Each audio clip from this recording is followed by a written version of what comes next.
If you've never seen it, I would recommend watching the movie Pirates of Silicon Valley if you can find it. Great movie about the birth of Microsoft and Apple taking over the PC world. In it, Bill Gates tells IBM that they will license them the DOS software, but they have to be able to keep it and be able to sell it to other people, and IBM bought it, saying that they were going to make money from the computers. They didn't see any money to be made in the software. I mean, IBM still exists, but that's a pretty big mistake on their part. Which leads us to our question here. What has been the best corporate Darwin Award? A decision made by a company that basically unalived the business. Story 1. Kodak telling the creator of digital photography to go curse himself. Sad thing is, they had the technology first in the 70s and put it off for so long because the cost would be so large for consumers. Then they just totally mistimed everything. They dug their own grave. Kodak's slogan should be, "You shoot the pictures, we shoot ourselves in the foot." This goes so much deeper than anyone knows. My father was on the cutting edge of Kodak, working in research and development. There are literally so many times Kodak sold off patents on products that were ridiculously expensive to produce. My favorite example. Remember when CD players were ridiculously expensive? It was because of the lens. Cost a ton to produce it. Remember when the price dropped? Yeah, Kodak sold the patent to Sony. $50,000. There was an employee who worked at Kodak who developed this specialized process. For doing something, can't remember exactly what. Kodak didn't want it. Sold that employee the patent for $10,000. He's a millionaire now. It ticks me off because it was basically the nail in the coffin for Rochester, New York, and as a side effect, the whole region. Our biggest employer now? A hospital and a grocery store. Thanks a ton, Kodak, Xerox, and Bausch & Lomb. Wegmans is more than a grocery store, damn it. It's a way of life. I know this would be the top comment. People think Kodak was a photography company, but this is simply wrong. Kodak was a chemical manufacturer more than anything else. Most of what they did was more similar to 3M than Nikon or Canon. Kodak was about 5% about optics, photography, and sensitometry. Basically, calibration of light-sensitive materials and print processes. This expertise would transfer well into the digital field.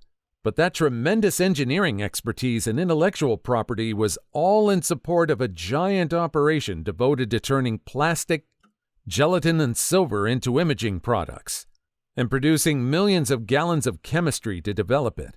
Undoubtedly, there were people at Kodak who saw the future of digital photography.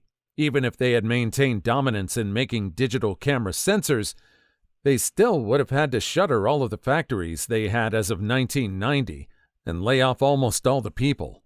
Imagine for a moment an alternate reality where Kodak started the most popular brand of digital cameras, Flickr, and Instagram. What if the old Kodak would have survived? What they did hope to do was be the manufacturer of digital printers. They made huge investments in dye sublimation printers, which were defeated by inkjets. But we don't have to see this as a bad bet. They bet on the only technology that they could win with. Anyone can make ink. I'd argue that they'd make bank if they made ink. Ink continues to be probably the most expensive product, aside from oil. And also, there are a lot of old companies that have survived going through a bunch of different products. Nintendo is a very old company. They existed long before video games. They started off making card games. Story 2. This won't be a top story, but one of amazing stupidity. It was the late 1990s, the middle of the tech boom in San Diego. One of the hearts of the tech boom. A small consulting company had about 100 programmers contracted out to about a dozen companies. The profits were huge. The company charged $200 per hour per person, paid the employee about $70 per hour, pocketed the rest. The only overhead was the small main office, a recruiter, an HR person, and an accountant to handle all of that money and small expenses. Then the company scored big. Microsoft headquarters in Seattle wanted some of these people. contracting about a dozen of them to start. The profits were so huge, the programmers were flown back to San Diego each weekend. The deal was still per hour, and Microsoft loved the people and asked them to work through weekends, saving the company the cost of airfare and bringing in a couple of extra $1 million. So 2 months later, expense reports are getting kicked back. The company was refusing to pay large parking fees for the people who work 7 days a week for 3 and 4 weeks. The company accountant said, "Should have taken a cab to the airport since they were gone for 3 weeks." After reminding the accountant that they had not intended to stay that long, that they did so at company request, they were still refused reimbursement on parking. 5 of those contractors resigned due to the parking payment issue, and others slowly followed. The Microsoft deal collapsed because they kept losing people, and within the year, the whole company folded. Yes, this company folded during the tech boom in a boom city. Hundreds of millions of dollars lost because they wanted to mess over the most income-producing employees over maybe $2,000 in parking fees. Hilariously short-sighted management decisions bringing down a company. It happens surprisingly often. Sounds like it just came down to a case of numbers, like the accountants making the decisions. Did no one higher up try to think this through? I mean, what was the cost of the airfare? When you compare that to the parking fees, you were probably getting a bargain if they stayed. Story 3. Recently, the closest I've ever seen a company come to the brink and rebound, Market Basket in the northeastern U.S. There were 2 parties really involved. The CEO, Arthur T. DeMolis, ATD, who was loved by the employees and customers for running the business with a customers and employees first attitude. His cousin, Arthur S. DeMolis, ASD, who controlled the majority of the shares in the board of directors. ATD's side had lost control of the majority shareholdership in the mid-90s after a court ruled in ASD's favor and awarded his family members 50.5% of the business. There were holdouts on ASD's side that didn't budge to family pressure to completely get rid of ATD, until last year when the holdout passed away, leaving his wife the shares. She switched sides on the board, and they fired then-CEO ATD and brought in 2 CEOs with notorious histories of gutting companies. The employees, seeing the writing on the wall that the then-profitable company was slated to be sold off to the highest bidder, changing the corporate atmosphere and dynamics, started to rally in the streets and eventually walked off the job en masse. Soon, the customers followed, and the chain of grocery stores was left empty and bleeding money. Heard quotes of upwards of $1 million a week from a single store in the 72-store chain. The battle raged for over a month, the employees refusing to work for anyone but ATD, and the board and CEOs refusing to bring him back to the company. In the end, the shareholders sold their stock to ATD and resolved the issue, but not until they were supposedly on the brink of bankruptcy, being only days away from having no operating cash left. It seems kind of rare these days to see a company where the employees really rally behind the CEO and want to work there. You don't really see that kind of loyalty. I guess they really did rebound. It's good that they came from the brink from that. Can you think of any other companies where people really rally behind the CEO and really want to be there? Story 4. Digg.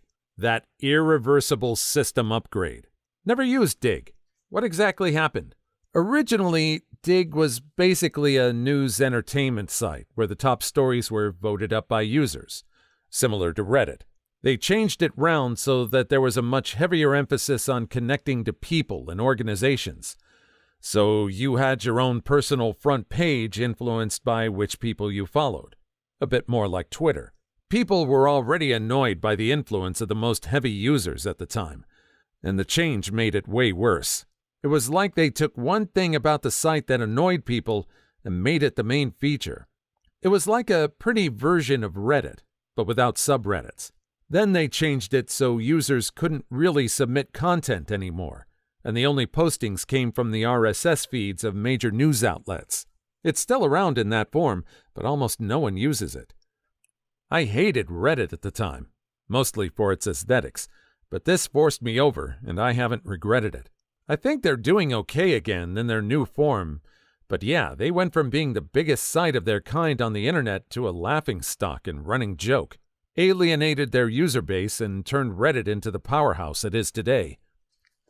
They're not totally dead, but they're a shadow of what they used to be and could have become if they had made smart decisions. Alienated their user base. Story 5. Circuit City making the decision to no longer sell appliances.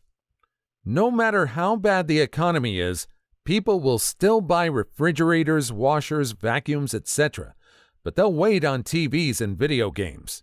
Selling off CarMax was pretty stupid too. And speaking of Circuit City, laying off the higher-paid employees and keeping all the lower-paid employees. Apparently never connecting the dots on level of product knowledge, level of compensation. I remember going into a Circuit City just as the nosedive began, and a young man telling me outright that all the good people were let go. He wasn't being rude or apathetic, just being honest. I hope he landed on his feet. Good guy. All the good people are gone except for me. Oh, wait. Oh, dear. Yeah, I think they could have recovered from most of their other terrible financial decisions, but basing layoffs on pay as opposed to performance was almost criminally stupid. I was one of those highly compensated retail employees, and I and everyone I respected in my Circuit City were let go the same day. A couple months later, I was being paid literally triple what I earned there at another employer, and started my big boy career without any real change in qualifications.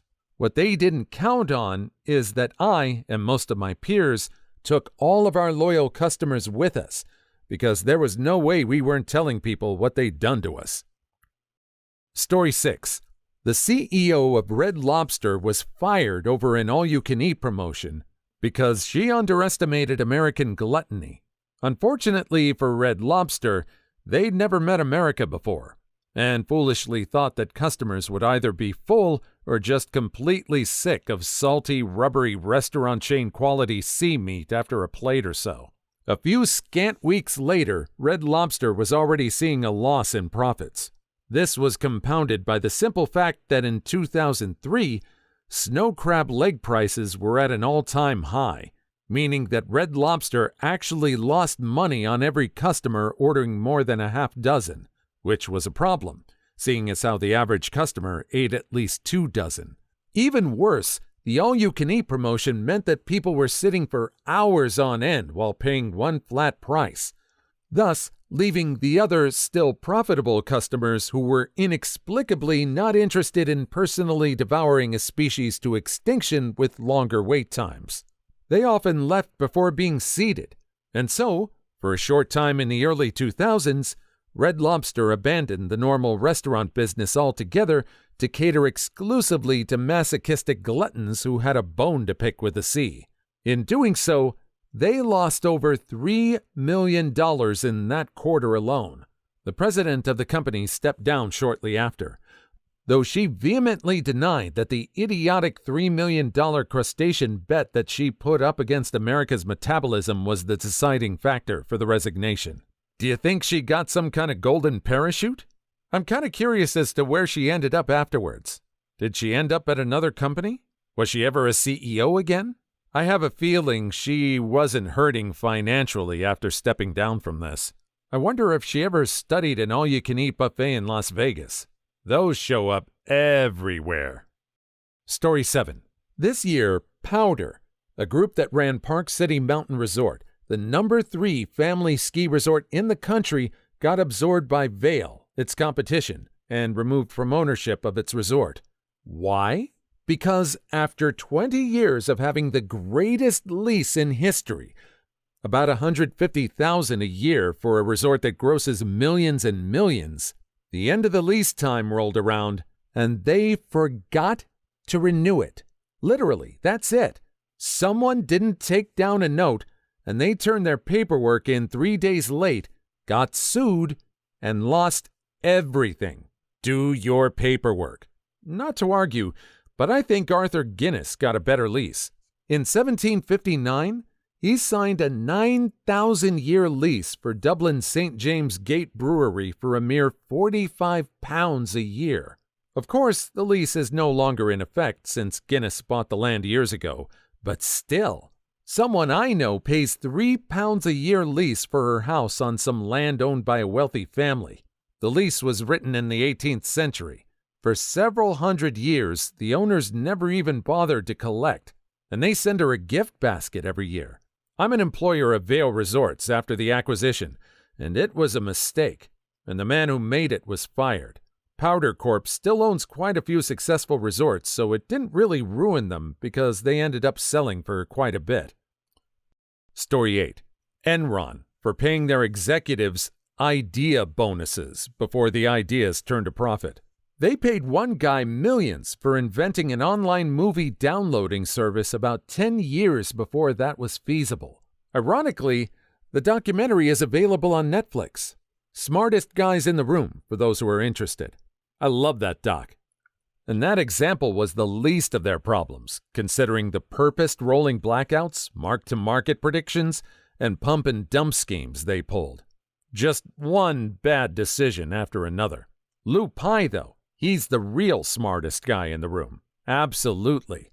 For those who didn't watch Smartest Guys in the Room, Lou Pye laundered the insider knowledge that Enron was junk by intentionally going through a messy divorce right before the company fell. The court ordered him to sell his shares to pay for the divorce proceedings. So when all his buddies got lined up against the, metaphorical, sadly, wall for insider trading, he just pointed right back at the court and said, "You made me do it. It worked." Pretty sure the executives did that on purpose. Say, I sure would like to be paid for coming up with ideas, but not actually implementing them. Well then, why don't we? My God, that's an amazing idea. Have a bonus. Story 9. Harlan Clark. They print Avon catalogs, checks, Scantron forms, etc. Their business is dying because they leveraged everything on check printing. They do something like 98% of checks in the U.S. If you have a checkbook, I bet $10 it's a Harlan Clark check. So anyway, they spun up a company called Fitty Pitty, a $100 million investment. Super custom stationery printing. They organized call centers, set up 100-line VoIP systems in anticipation of the millions of orders they were going to get. Dozens of graphic artists recruited. No one bothered to tell them that the advertising platform they'd already blown $40 million on, 1, didn't work, and 2, targeted an audience that had very little interest in old-school stationery or even one-off custom cards. Advertising platform chosen? Facebook. Total orders taken? 13. Fitty Pitty's was the Athenian herald who ran the 25 miles from the battlefield near Marathon to Athens to announce the Greek victory over Persia in the Battle of Marathon, to then collapse and perish. Prescient. The thing is, there are a lot of other businesses that exist today like that. Not just stationery, but custom t-shirts, mugs, what have you. Anyone can set up a shop and get started right away. But you better have an audience. They're actually set up where you don't pay any money until you make sales. So you got to spend more time building up an audience before you can actually set up a shop and sell merchandise. Story 10. I officially nominate Schlitz beer for the Corporate Darwin Hall of Fame. #1 beer in America by far in the late 60s, early 70s. When some genius at the head office decided to change the recipe to save money on ingredients. Sales fell off a cliff. Almost immediately they changed back to the old recipe, but it was already too late. The old Schlitz drinkers stayed away in droves. The company remains up Schlitz Creek without a paddle. We actually had Schlitz as a case study in business school. Management went through 10 successive rounds of cost cutting, incrementally decreasing product quality with each round. The last cost cutting was the death knell. They stopped filtering out the last little yeast flakes from the final product, figuring that consumers wouldn't mind little flecks of yeast in the head of their beer. Lesson learned. Consumers typically don't notice the drop in quality going from A to B, but definitely notice the drop from A to J. Wow, that is excessively stupid. I probably couldn't tell you the difference between two filet mignons, but I could tell which one they replaced with a burger from McDonald's. Please like and subscribe if you made it this far. I hope you'll enjoy the rest of the video and have a wonderful day. Story 11. Here's a sad one. Malden Mills, original producer of the polar fleece material. CEO Aaron Feuerstein decided not to patent it, which made it an open-source textile, able to be produced cheaply and widely. This wasn't the decision that unalived the business, though. In 1995, Malden Mills burned down. At a time when manufacturers were relocating their operations overseas to cut costs, Feuerstein built the factory at the same location. And he continued to pay the salaries and benefits of all his employees during the rebuilding. Said Feuerstein, "I have a responsibility to the worker, both blue-collar and white-collar. I have an equal responsibility to the community. It would have been unconscionable to put 3,000 people on the streets and deliver a death blow to the cities of Lawrence and Methuen. Maybe on paper our company is worthless to Wall Street, but I can tell you it's worth more." Sadly, the company never recovered. Feuerstein was eventually ousted, Malden Mills declared bankruptcy, and its assets were sold off or spun off to new companies. Story 12. Blockbuster not buying Netflix for $50 million. It's very possible, I'd even argue likely, that had Blockbuster purchased Netflix, they wouldn't have had the business savvy required to turn it into the giant it is today. Would they have made the jump from mail rentals to online streaming? Maybe not, considering how much they clinged on to an obsolete business model. As a kid, I always thought Blockbuster had a very poor sense of business. Then, as I got older, I realized they do rent out movies more than once. My parents just lied so I wouldn't rent the same movie over and over again. I was suspicious since I'd often seen movies on the shelf we rented before, but that was just for show, according to them. It's a phase. People will go back to renting DVDs in the store any day now. No one rents DVDs anymore, Randy. To be fair, Blockbuster would have ruined Netflix and run them into the ground, thus losing the investment money. Did anyone see that they put up a sitcom called Blockbuster on Netflix? It took place in the last remaining Blockbuster in America.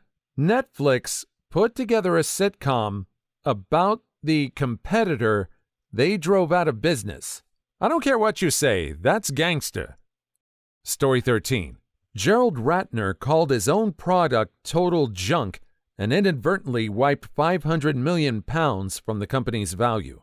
He compounded this by going on to remark that some of the earrings were cheaper than an M&S prawn sandwich, but probably wouldn't last as long. Dumb move, but the dude has a great sense of humor.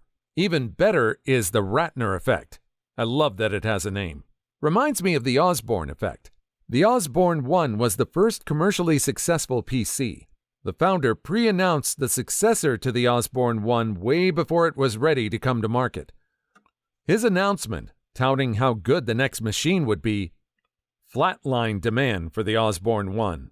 The company then ran out of money and couldn't bring the successor to market, declared bankruptcy, and expired.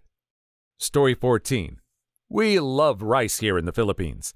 There's a popular and relatively cheap Japanese restaurant that served unlimited rice for every meal, and it was very known for it. Some brilliant guy decides to take it out. Word gets around, and people stop going there. A few months later, they decide to put the promo back, but the customers just stop coming. That would be like Olive Garden deciding that breadsticks are no longer unlimited. I would never go back. Shame. Rice is generally pretty cheap to serve. Seriously, I can buy a 10-pound bag for like $3, and I'm buying it at retail prices. I can't even imagine how cheap it must be for restaurants that can buy it wholesale. Story 15. Netflix came really close before they wised up and shelved Qwikster. What was Qwikster? A few years back, Netflix announced that it was dividing its services into two different companies. All of the instant streaming would be handled by Netflix, while the physical DVDs would be under a new service called Qwikster. It was universally hated by the internet as a whole, because back then, about 12 million users had joint streaming and DVD packages. The change basically forced them to reconfigure their Netflix subscription to streaming only and then sign up for a Qwikster account to get the DVDs. It basically required 2 accounts for users to get what they were previously getting from one account. The Qwikster idea was canceled within a month. I hadn't thought about the name Qwikster in a long time until I read this. Does Netflix still have a DVD part of their service anymore? I still see Redbox machines at Walmarts wherever I go there. I never use them, but I see them. Story 16. Kmart took out a whole bunch of debt to buy back their shares, looking to raise their share price. When news of this came out, Walmart, which had basically no debt at the time, decided that it would be a good time to start a price war. Kmart had to pay off interest, whereas Walmart had little to no interest payments to make. So by lowering the profit margin to a point where Kmart had to cut back on their internal investment, Walmart surged ahead while Kmart lagged behind. The biggest cut Kmart made, I believe, was CapEx, capital expenditures. Things like making new stores and upkeeping current ones. And that's a major reason why Kmart is so popular and booming, whereas Kmart has always seemed a little off. Story 17. New Coke came close. Interesting note about New Coke. Originally, Coke wanted to make a diet drink with 0 calories, but food science wasn't up to snuff at the time, and using the Coke recipe with 0 calories didn't taste too good. So they invented a new cola recipe with 0 calories that actually tasted good. That's Diet Coke. New Coke is that same recipe, only with those calories back in it. Obviously, New Coke was not a hit. Nowadays, food science has advanced enough that we have Coke Zero, which is the original Coke recipe with 0 calories, and it doesn't taste like butt. Story 18. Buy MySpace for $580 million and then scare away users with ads intended to generate profit. Users leave MySpace and join Facebook. Sell MySpace for $38 million. Ouch. Try Bebo, bought for $850 million, and the original owners bought it back for $1 million. If Facebook goes the same path, I hope my friends list transfers. I'd hate to have to look up all the people I haven't seen since high school, or better yet, the ones I've never met. Don't worry. Those same old people will still be sending you game invites for the next major social media platform. Story 19. There's a restaurant in Austin that is practically famous for its really great chicken wings. At one point a few years back, the wings were taken off the menu because they were too popular and slowing down the kitchen. That lasted about a month before someone realized it was a better idea to put some time and effort into improving the kitchen rather than terminate their best-selling item. That's possibly the dumbest thing in this whole thread. What restaurant was it? Shady Grove. That's hilarious. That'd be like Apple dropping the iPhone for distracting from its Apple TV sales. Story 20. Breyer's Ice Cream was the brand with simple ingredients listed on the back, and built a name bragging about how real they were. You might remember the commercials of little kids reading milk, sugar, vanilla, back in the 90s. Bought out by Unilever, the ingredients now are so artificial they can't legally be known as ice cream anymore, and is called frozen dairy dessert. Consumers confused why their favorite flavor doesn't melt and has the consistency of marshmallow have complained on the brand's social media accounts. Story 29. Groupon isn't dead yet, but Google offered to buy them, then a 2-year-old local e-commerce startup, for $5.75 billion in the fall of 2010. Groupon didn't accept the offer, and now there are countless Google Groupon alternatives. When someone offers you $6 billion for something you just created, I say you accept it. Take the money and invent something else. Take the money and invent something else. Or, just retire. Story 22.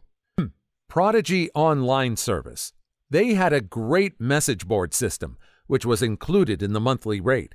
They got greedy and for no reason other than wanting to make more money started charging people to use the board. Per message. Beyond idiotic.